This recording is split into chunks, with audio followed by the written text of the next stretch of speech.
Now I'd like to talk something different. It's very interesting. I noticed that actually last time you come to CCG, I remember you were doing some exploratory, investigative, research and academic studies. We actually had the two professors talk to you. Now your book is coming out already. So you had a book of this River of Iron, Railroads and the Chinese Power in the Southeast Asia. You co-author with Selina Ho and Chun Win Kyuk.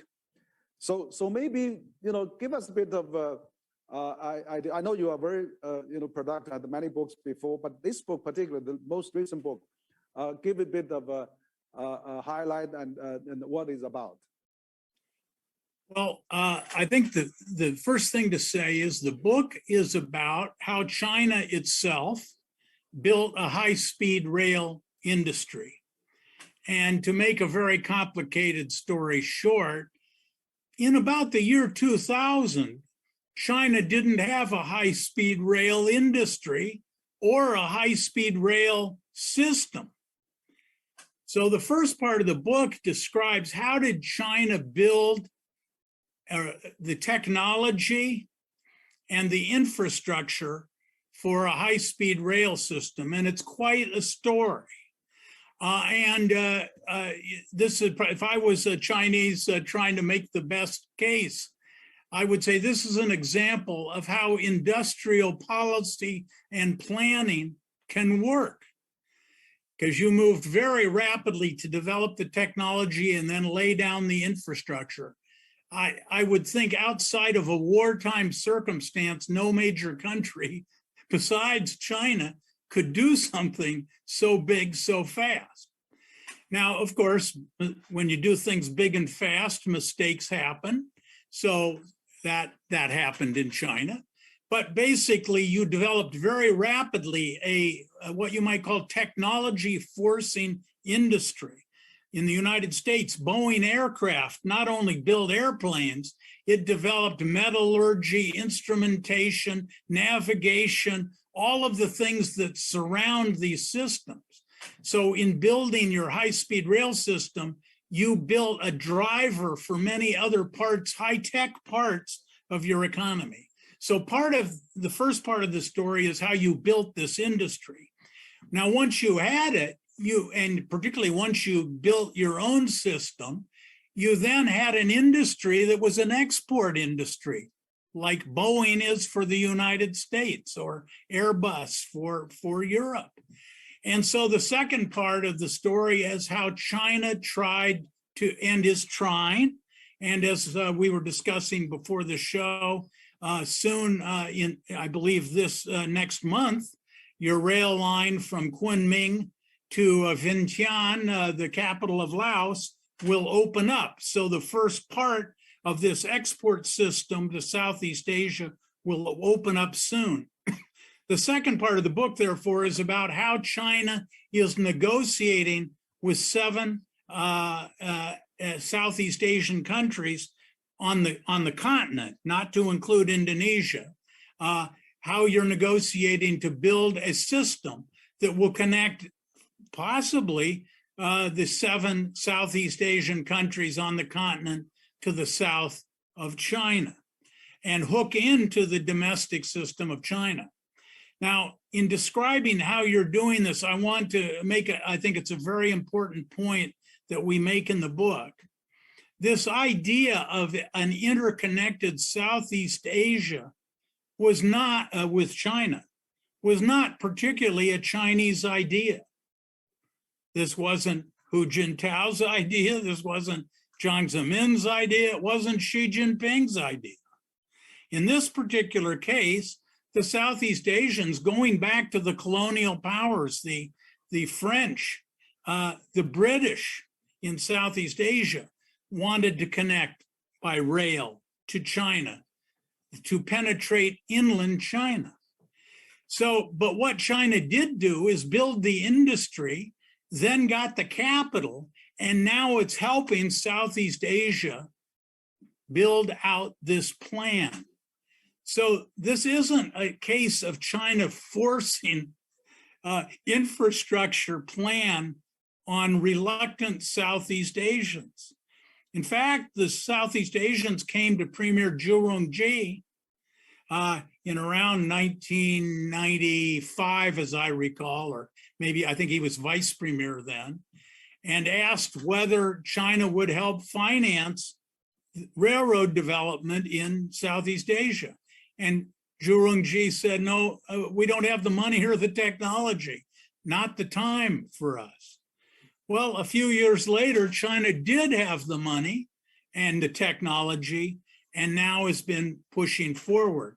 So the bulk of the book deals with China in negotiation with the Southeast Asian countries to gradually, ibu, build this system. And ultimately, it'll go from Kunming, I believe, probably within 20 or so years, a little uncertain, but I believe there will be a system of connectivity of high-speed rails, and I think it'll probably eventually, in the next 20 or so years, reach Singapore, and if not Singapore, certainly Kuala Lumpur. So this book is that story.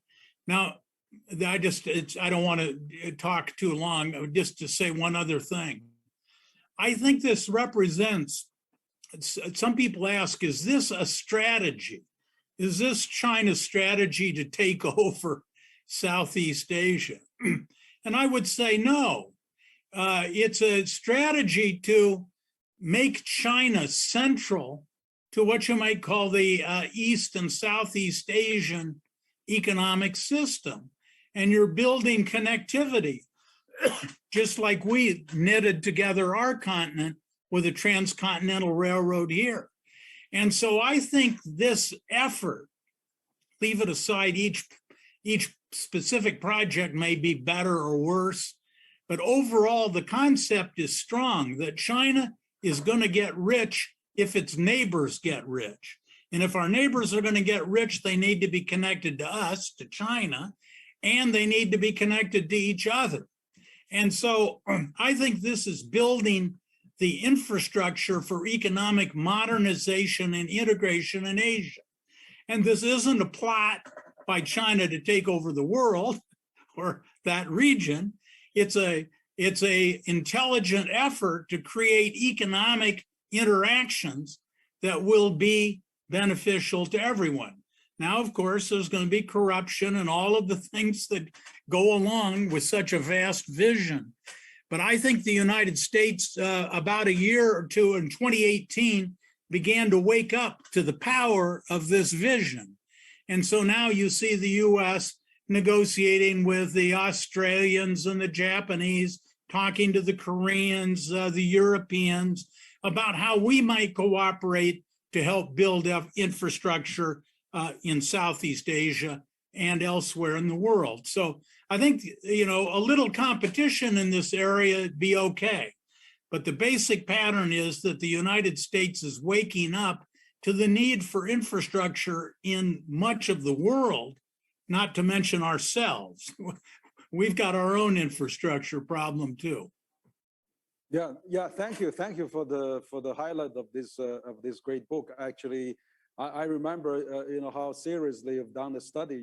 I still remember you were here in 2015-16. We actually introduced the professor from Beijing Jiaotong University, who is specialized on high-speed railway, to talk to you.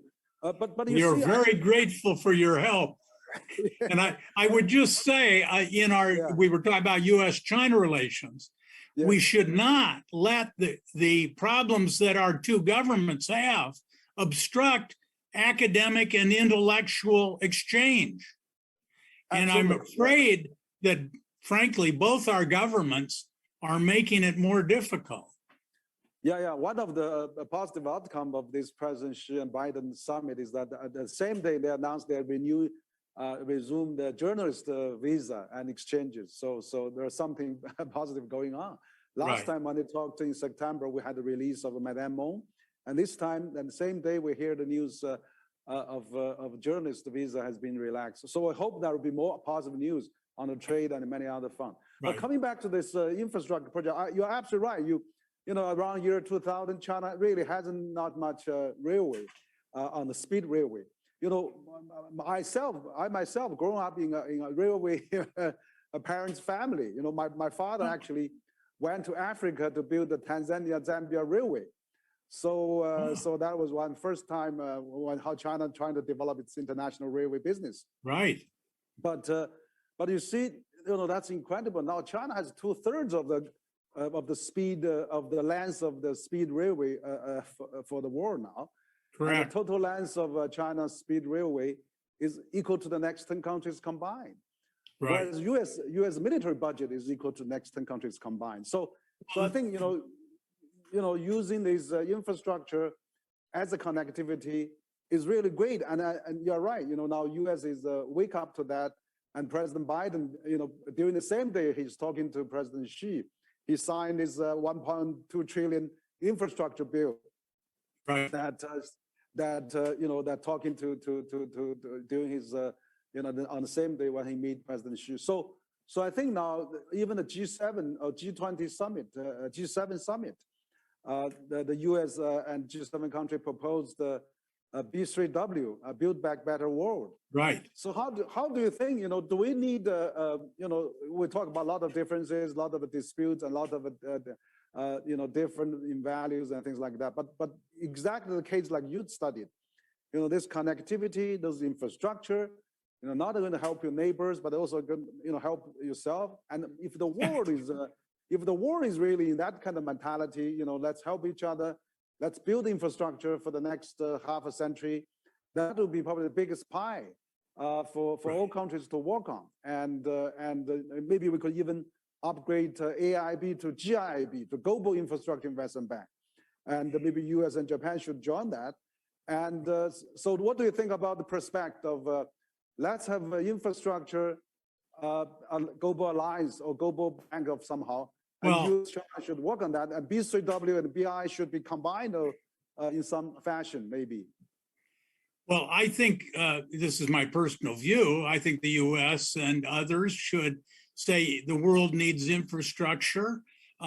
In many cases, we, the United States, or we, the Germans, or French, Italians, Canadians, have certain talents, and we should work together to build infrastructure. Now, I think in the case of Southeast Asia, it's close to China. China's the biggest trading partner for almost all Southeast Asian countries now. So I think it's natural that China will have a leading role in that set of infrastructure. But if we were talking about the Americas and knitting together even more Canada, US, and Mexico, I presume the United States would play a bigger role because it's closer to home. And of course, the Europeans will play a bigger role in the further integration of Europe. So my point is that I think China, the United States, the Europeans have, well, you might say their backyards or their economic natural communities. And therefore, you'll see more activity by China in Asia, more perhaps by the US in our own country initially, and then in our region, and the same in Europe. But I think also this gets back to the point I made. China, with the big role of its SOEs, particularly in this industry. I mean, frankly, Beijing can tell the railroad corporation what you want to happen, and they can finance it. In the US, the government can't tell the companies what to do. So it has to be attractive to them. So in the US, for instance, maybe we provide investment insurance. Maybe we provide certain benefits to encourage companies. But in the end, this difference between a publicly oriented economy versus a more centralized economy, I think it means that the US will probably not play as big a role as China in building infrastructure all over the world. That would just be my guess. But I think the US should try, and I think we ought to work with our are friends, and in that sense, I mean China too, if the opportunity. But we certainly can work with the Koreans, South Koreans. We can work with the Canadians that are quite advanced in this area. The French, Italians, they all have something to contribute. So my guess is the US will be somewhat less involved in terms of the amount of money. It'll be more private oriented than a Chinese approach would be, but that on balance, we're going to do more of this in more places in the world. Because frankly, the same way China benefits from this integration and connectivity, if the US is going to achieve economies of scale, we need to benefit from closer connection to bigger markets. And so I think we're going in the same connectivity direction. And I don't think globalization is dead. You're not going to have to take the word globalization out of your center's name. It's a reality. So, and I think the US is getting into the game. Yeah, thank you for praise. I mean, globalization, of course, is not dead, and I'm sure the center will have globalization for a long time to come. What I say actually, I can see this infrastructure as the biggest common denominator for the whole world. I mean, for developed countries, and for countries like African, Latin American, Central Asia, ASEAN, and everywhere. So even in the United States and in Europe. So actually, according to the G20, there's a center, GIH. Actually, they have actually issued a global infrastructure prospect report, basically saying from 2016 to 2040, the global infrastructure investment needs will increase to $94 trillion US, and every year will be 3.7 trillion US dollars. So it's so much in big demand actually, and also the World Bank actually has actually issued a one by one road economics, basically a report, and saying that one by one road construction will let the Belt and Road along the route countries increase their income from 1 to 1.2 to 3.4%, and global actual income will increase from 0.7 to 2.9%. So there will be common prosperity, not just for China but for the whole world. So what do you think about this BRI? I mean, China is doing railway in the Southeast Asia countries. It's kind of a maritime Silk Road, if you're using the Chinese term. They are trying to help building this connectivity. But the BRI, I mean, this is a scheme that China has been launching for 8 years now. Just 2 years ago, right. Central government had a big meeting. Yeah. So what do you think of the prospect of BRI and how we can really work together? I mean, China doesn't want to work it by itself. It's the principle of that is jointly consulted, jointly build, and jointly benefit. So what's your take on this BRI? Of course, I would defer to you in particular and Chinese people in general, but it's my impression that BRI itself is evolving over time. That as China gets involved in more places around the world, more different kinds of infrastructure, some places China's operating are not very politically stable. Others are much more secure. China's learning lessons and also how to deal with different political systems, because it's very sensitive to build infrastructure in another political system because they're organized differently, and you face indigenous groups of various sorts that might not like what's happening. So I think China's learning, and on balance, I think China's becoming a little more cautious. And as China's growth slows, which I think generally speaking over time it will, China will, and other needs for China domestically are big. So looking at the discussion in China, I think Chinese are themselves asking, how much of our national talent and resource and technology should we devote to outside of China versus inside of China? And even inside of China, how much to domestic needs versus military needs? So what I try to tell Western observers, at least as my understanding, is China debates about all these issues, and you're feeling your way towards sounder policy and not becoming overly committed financially.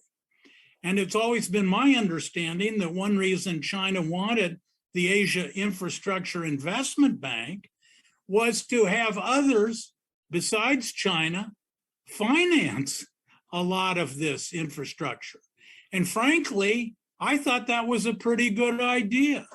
And I think the United States made, I will say, strategic error under the Obama administration not to join this. And in fact, when China drew up the charter for the Asia Infrastructure Investment Bank, it was an American lawyer that helped the Chinese do it, right? So all I would say is, yes, I think China will become more involved over time, but it will be, I think, increasingly careful.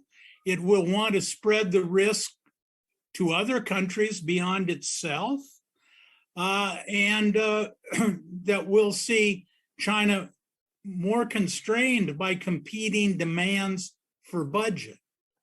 So yes, it's going to go on. Yes, I think it will be, is and will continue to be very important, but it's still only going to be a small part of what the world needs.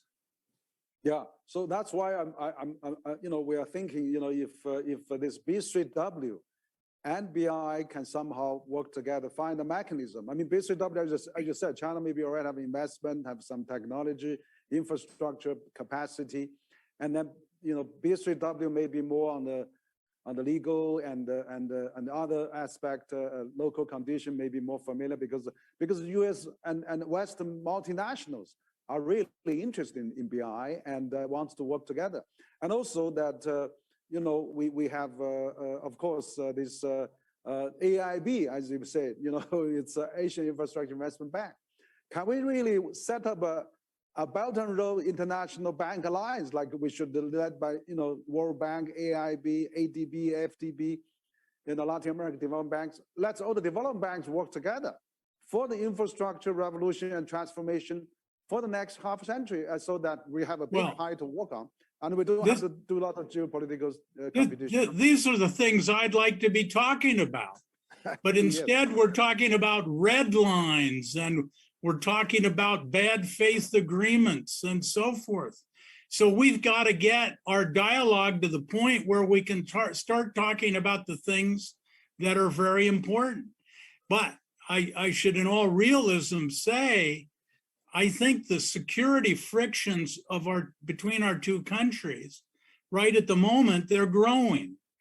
And as long as our security relationship is a sort of more threat-oriented rather than opportunity-oriented, you're then going to find people, I think probably in China, but certainly in the US, say, how can we help China increase its connectivity to the rest of the world if we face a security threat?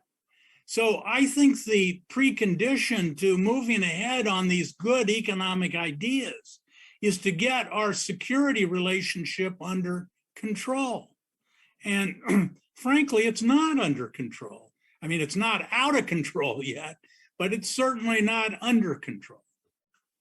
Yeah, you're right. I think that the trust and mutual understanding we build up is very important. So this high level head of the state diplomacy, I mean, hopefully can stabilize the relation and even put the guardrails against those potential risks. That then we start those constructive dialogues. I mean, really, I hope that people in the commerce, in the treasury, in the economic, and probably the banks. I mean, AIB is already a good internationally acceptable model. 104 countries are member. All the Western members are in it, except US and Japan. So maybe we could, work on that. So what I think that your book, I mean, on this infrastructure in the iron, this iron rail in the Southeast Asia is really a case in point that such a strong demand and needs for this infrastructure connectivity. So I really think that development banks and the US aid and China International Development Cooperation Agency and CEDA and many other international agencies should work together, also with the development banks. And let's, through the UN, maybe somehow we find a way to connect the world with a massive infrastructure gradual build up, so that we can avoid this kind of hot war, actually. I mean, because if we kept the geopolitical tension, we may end up destroy the world. So I think you're right. I mean, the efforts, your research in this aspect really bring the understanding of what China is doing in Southeast Asia, and to that matter to the world, how we can really work together. Well, I think in that regard, there are small steps we can take. And I think the first small step, it's actually going to be a pretty big step, is getting our people going back and forth, talking to each other again, in person, on a sustained basis. And so, I think one of our top priorities in U.S.-China relations ought to be how can we sooner rather than later restore our person-to-person contact. Yeah, no, absolutely. I think that's very, very important, and we really need to restore the people-to-people exchanges. I think really it's great that U.S. has admitted over 100,000 Chinese students going back to the United States during this pandemic summer, and I hope that we will have U.S. students come to China as well, and to that matter, next year hopefully we can contain the situation, and we can really start some kind of a new, finding the optimal point where we can maintain the minimum cases, but maximizing the people-to-people exchanges. And we hope you can come back, and you're right. We have to see each other rather than just talking virtually, and that's very, very important. Mm-hmm. Well, when I get the chance to come back to China, I hope we can talk in person. Absolutely. So we almost come to the end of our dialogue. Really appreciate your stay up late, and but actually my staff talked to me that there was almost 250,000 people watching us online. So that's good to know. And but we also have some media question that has that they know that I'm dialoguing with you, and then they actually posed to me beforehand. So there's one question from China Daily. So what's your take on the BRI's contribution to the world, and how we can really work to that direction? So that's one question. And another question from Guan Cha, a medium based in Shanghai. So among the Trans-Asian Railway network outside China, the China-Laos Railway is to be very first to open. What do you think, this will bring demonstrating effect? So you probably covered some of that already. And then another question is that this year marks the 30th anniversary of establishment of China-ASEAN dialogue relation. Actually, yesterday, President Xi and ASEAN leaders just had a summit on that. And RCEP will come into effect on January 1st next year. So it will be cover 1/3 of global economy, and 90% of the goods. We achieved a zero tariff for that agreement. So on the other hand, the trade war is still going on, and with US and China and the tariff. So what do you think of the possibility of the tariff coming down between China and the U.S. And so this is basically what we have question. Actually, they also mentioned about China and ASEAN formally announced the establishment of a comprehensive strategic partnership between China and ASEAN. So, but also U.S. is trying to do this Indo-Pacific.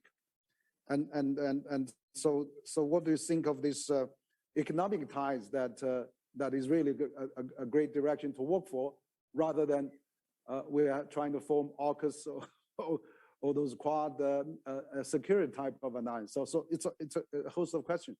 Maybe you can give some answers. Quite a few questions there, but let me just try to briefly address maybe three of them. One is that, as we mentioned, the Laos Vientiane to Kunming line should open up in December. And I think the question was, well, what kinds of effects will this have in Laos? And I would say in the region more broadly. First of all, the Laos link is really the first on the continent of Southeast Asia link that will have been completed. And of course, all the surrounding states, whether we're looking at Malaysia or particularly Thailand, which is next to Laos, Vietnam, all the countries around Laos are looking at how the project goes with Laos.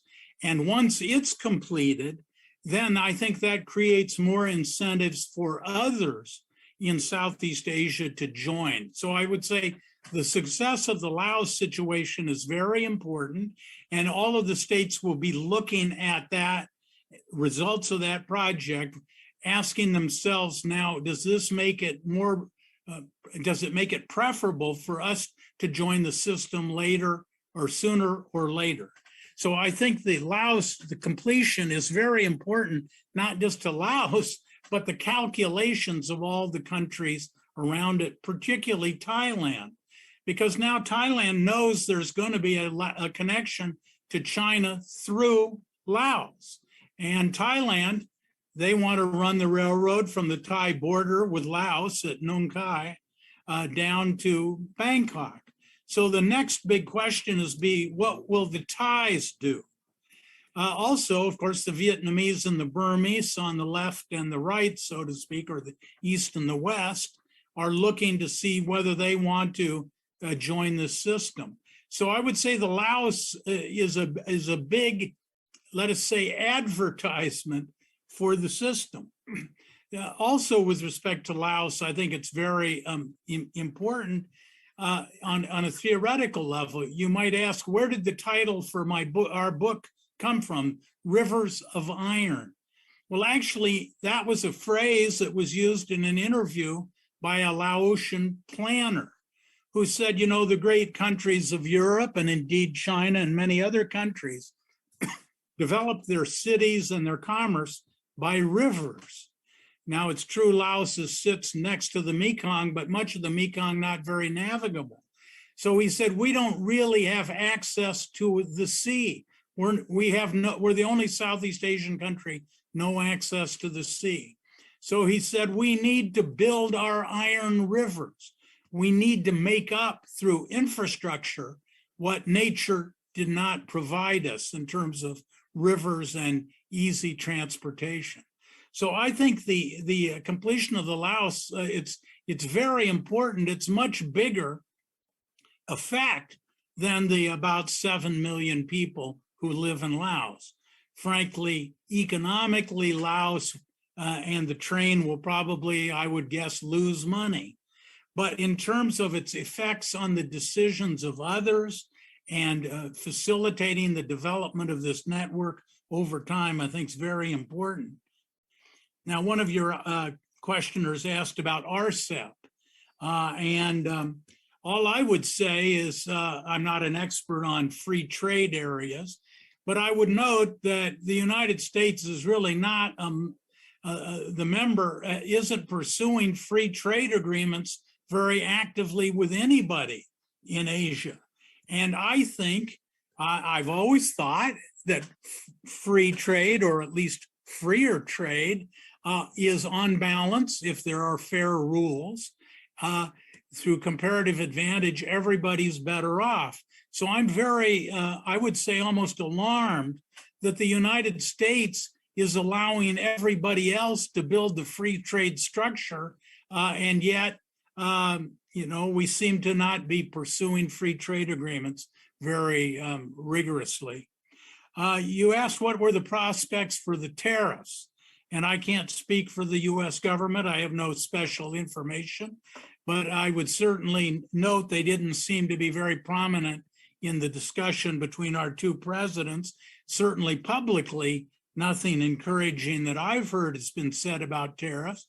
And frankly, going into elections in the United States and the importance of congressional support, I think right now there is very little support for tariff reduction here.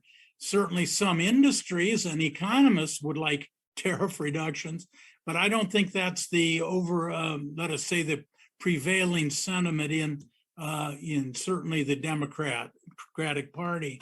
So, I think we ought to move ahead on improving our own economic policy.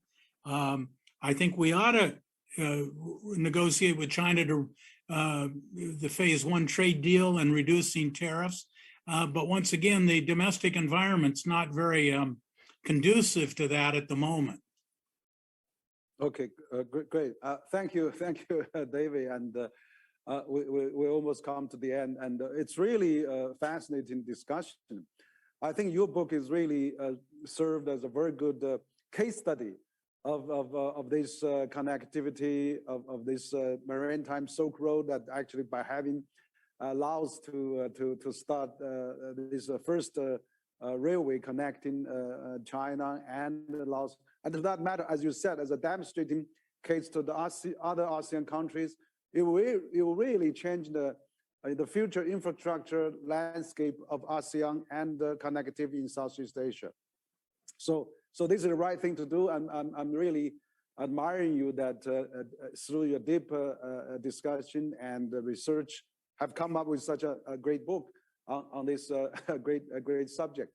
Also, I would like to also recommend you another book that we just recently edited. I edited with as the Michi. It's called Consensus or Conflict: China and Globalization in the 21st Century, which we talk about many issues we actually touched upon. And this book we had authors contribute like Joseph Nye and Pascal Lamy and Lord Jim O'Neill, Wendy Cutler, also other Edmund Phillips, Nobel laureates, and many others. So I'll send you a book on that, so we can keep the dialogue. And so once again, I think this is a fascinating discussion. We covered quite a number of issues. Talk about China-U.S. bilateral relation, the recent President Xi and President Biden summit. Particularly, we talk about your new book about this connectivity, the first project, River of the Eye, I mean, in Laos, and actually that is extended to ASEAN countries.